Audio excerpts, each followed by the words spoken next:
इतने अरसे से सिर्फ एक स्ट्रेटजी लेकर रूस चल रहा है कि अमेरिका को शिकस्त किस तरह से देनी है। सब्सक्राइब करें और बेल दबाएं ताकि कोई खबर रह न जाए। रूस और यूक्रेन के दरमियान जंग शिद्दत इख्तियार कर गई। अब मुज़ाकरात की बात अगरचे आगे बढ़ रही है, लेकिन नुकसान बहुत ज़्यादा हो चुका है। और वो कहते हैं ना कि जंग में कोई जीतता नहीं है, कोई कम हारता है, कुछ ज़्यादा हारता है। वही हाल नजर आया। रूस एक बड़ी आलमी ताकत समझा जाता है। असले के लिहाज से आप देखिए, दुनिया में तीसरी चौथी ताकत उसको कह सकते हैं। इतना पैसा खर्च करता है, लेटेस्ट वेपन उसके पास है। यूक्रेन उसके मुकाबले पे बड़ा छोटा मुल्क और कोई आप वेपन्स में उसका मुकाबला नहीं कर सकते। लेकिन उसके बावजूद इतने दिन हो गए हैं, रूस मुकम्मल तौर पर कब्जा नहीं कर सका। बहुत ज़्यादा उसके फौजी मारे गए हैं, बहुत ज़्यादा नुकसान हुआ है। और यूक्रेन की तरफ से ड्रोन हमले भी किए गए हैं। और रूस की करेंसी बिल्कुल क्रैश कर गई है। और जिस तरह से आलमी सतह पर जनरल असेंबली का इजलास बुला लिया गया, बायकॉट हो रहे हैं, उसकी कोई भी एयरलाइन जनाब यूरोप के ऊपर से नहीं गुजर सकती, और उसकी मईशत को इतना बड़ा धचका लगा है, उसके अंदर एहतजाज हो रहा है। लेकिन हो ये रहा है कि इसकी वजह से आलमी सतह पर सब पर असरात आ रहे हैं। अब रूस एक बड़ी ताकत होने के साथ साथ ईंधन, जिसकी तवानाई की बात की जाती है, तेल और गैस के ज़खायर में सबसे ज़्यादा जिन ममालिक के पास हैं उनमें शामिल है। यूरोप को 40% तो तवानाई वो फराम कर रहा है।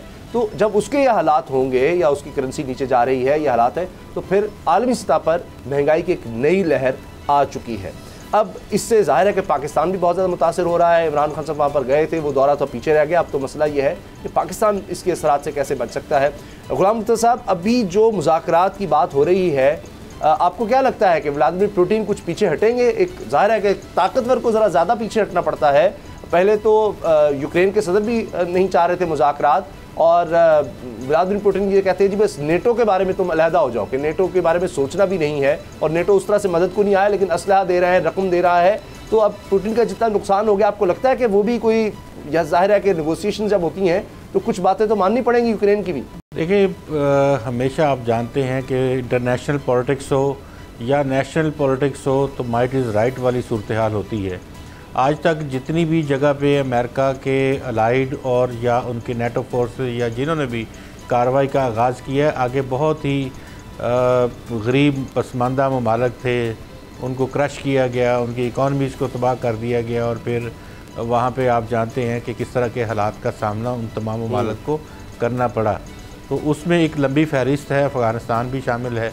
और अमेरिका जब चाहता है, जिस जगह चाहता है, घुस जाता है और अपनी कार्रवाई करके उसको लिबरेशन का नाम देता है।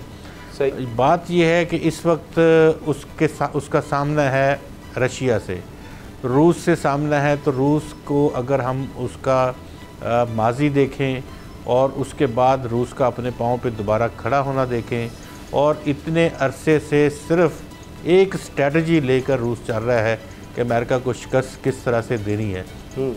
इस एतबार से ये हम कह सकते हैं कि यूक्रेन में जो कुछ भी किया गया, जो वहाँ के हुक्मरानों ने अपनी अवाम के नाम के ऊपर जो नेटो फोर्सेस के साथ मिलने की कोशिश की, नेटो फोर्सेस को वहाँ रखने के लिए बातचीत की, फिर ये अमेरिकन ब्लॉक में जाने की बात की।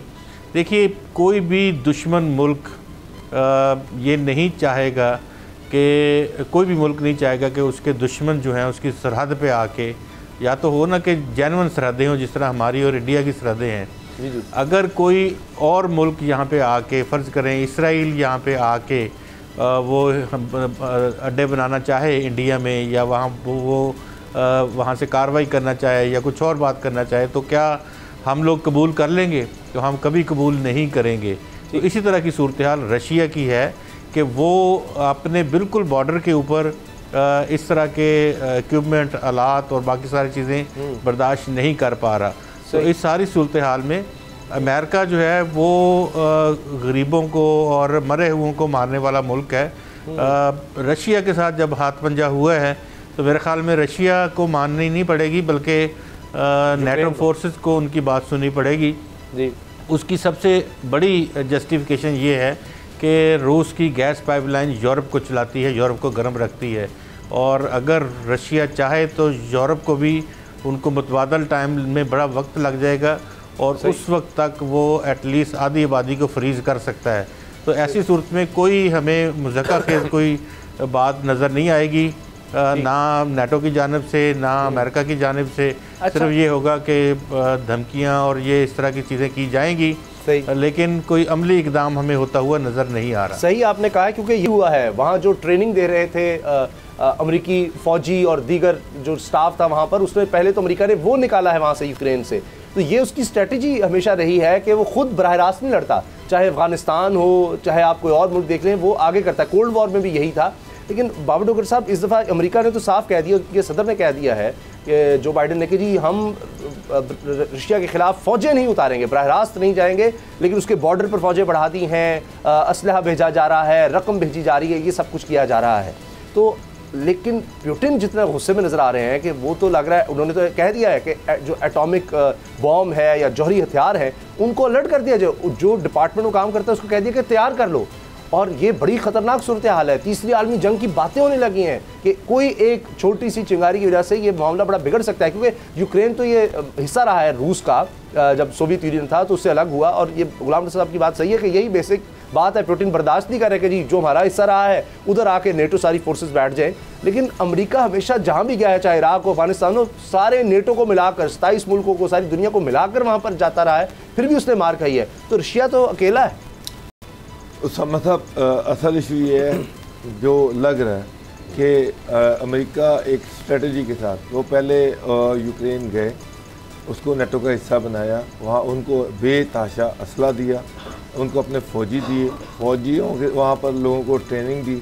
उसके बाद जब रशिया ने अटैक किया तो वो वहाँ से निकल गए।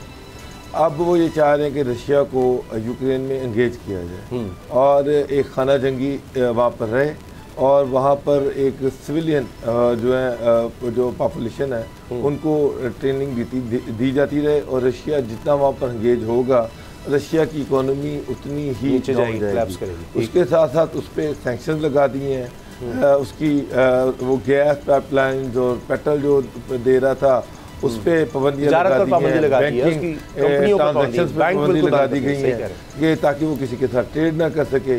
तो ऑब्जेक्टिव ये है कि रशिया को इकोनॉमिकली क्रिपल करना और उसको इस हद तक लेके जाना कि वो मज़ीद उसकी डिसइंटेग्रेशन हो। अब पुतिन जो है वो इस चीज़ को समझते हैं। अब देखिए कि वो किस तरह से इस यूक्रेन वाले मसले को हल करते हैं। असल में ऑब्जेक्टिव नेटो का और अमेरिका का यही था कि रशिया को यहाँ पर एंगेज किया जाए। जिस तरह से बाइडन जो थे उनको जो कहते हैं कि जी 2000 अरब डॉलर जो है अमेरिका ने अफगानिस्तान में ज़ाया किया, और वो बाइडन तो खुद ये कहते हैं कि चाइना और रशिया की ये पॉलिसी थी कि अमेरिका को यहाँ पे एंगेज रखा जाए और इकोनॉमिकली उसको कमज़ोर किया जाए। अब वही वेपन जो है वो रशिया के ख़िलाफ़ इस्तेमाल हो रहा है। अब इसमें देखने वाली बात यह है कि क्या रशिया इसको एक लंबी जंग के तौर पे लेता है या फिर वो इससे जल्दी निकलने की कोशिश करता है। तो लग रहा है कि मुज़ाकरात जो हैं वो जो बेलारूस में जो मुज़ाकरात स्टार्ट हो रहे हैं, तो रशियन गवर्नमेंट की कोशिश तो ये होगी कि उनको नतीजा खेज बनाया जाए और यूक्रेन जो है वो नेटो के पास भी ना जाए और उनका ऑब्जेक्टिव भी हल हो जाए। तो अब ये तो अब एक डिप्लोमेसी है जो नेटो और अमेरिका जो है उनका जो जाल बिछा हुआ है उससे रशिया ने कैसे निकलना है और यूक्रेन में अपना इंफ्लुएंस भी रखना है। सब्सक्राइब करें और बेल दबाएं ताकि कोई खबर रह न जाए।